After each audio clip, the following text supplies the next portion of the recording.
ازيكم عاملين ايه وبكونوا بخير. يمكن الفيديو النهارده من اهم الفيديوهات اللي انا عملتها من اول ما عملت الصفحه. وللناس اللي اول ما تشوفني، انا عليا فيديو بلوجر، بعمل فيديوهات على الفيسبوك وعلى اليوتيوب. فلو عايز تنضمي لشلتنا بليز اعملي لايك لصفحه الفيسبوك وسبسكرايب لقناتي على اليوتيوب ولايك للفيديو ده كمان. ويلا بينا نبتدي.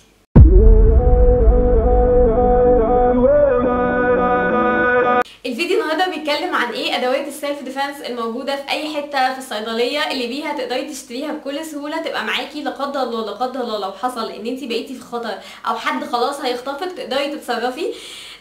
يمكن للاسف في بنات كتير اعرفهم اتعرضوا على الاقل مره لمحاوله اختطاف، بس الحمد لله ربنا ستر وربنا سلم.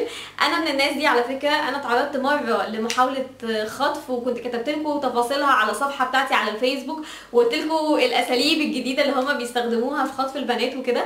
يمكن من بعد المره دي وانا حطيت في بالي ان انا لازم ادور على حاجه تبقى معايا، علشان لا قدر الله لو حصل ان حاجه زي دي اتعرضت ليها تاني ان انا اقدر احمي نفسي. من ساعه الموضوع ده ما حصل سالت صيدليات كتير جدا، سالت ناس تخصص صيدله، كلهم اجمعوا ان في انواع معينه من السبريهات تقدري تستخدميها ترشيها على عين اللي هيخطفك، بحيث ان هو كانه تاثيره كانك رشيتي فلفل وشطه على عينيه، بحيث ان انت تقدري تتصرفي بسرعه، تجري تستغيثي بالناس او الكلام ده. اكتر نوعين الناس كلهم شكروا فيهم، النوعين دول نوع اسمه موف ونوع اسمه ديب هيت. بس يمكن اكتر سبراي بيزعل فعلا هو ديب هيت. هما الاثنين نفس تاثير الشطه والفلفل الاسود لما ترشيه على العينين بكميات كبيره، بس ده مكتوب عليه شديد الالتهاب، وده يعتبر التاثير بتاعه اقوى. هما الاثنين مستوردين على فكره، بس ده تاثيره اقوى. انا بصراحه كنت جايباهم من صيدليه البقلاوي اللي في المعادي، بس انت هتلاقيهم في اي حته، مش لازم الصيدليه دي، هاتيهم من اي حته. واحد منهم ب 40 والتاني ب 70، بس انا مش فاكره انهي واحد فيهم ب 40 والتاني ب 70 بصراحه، بس هتلاقيهم في الرينج ده.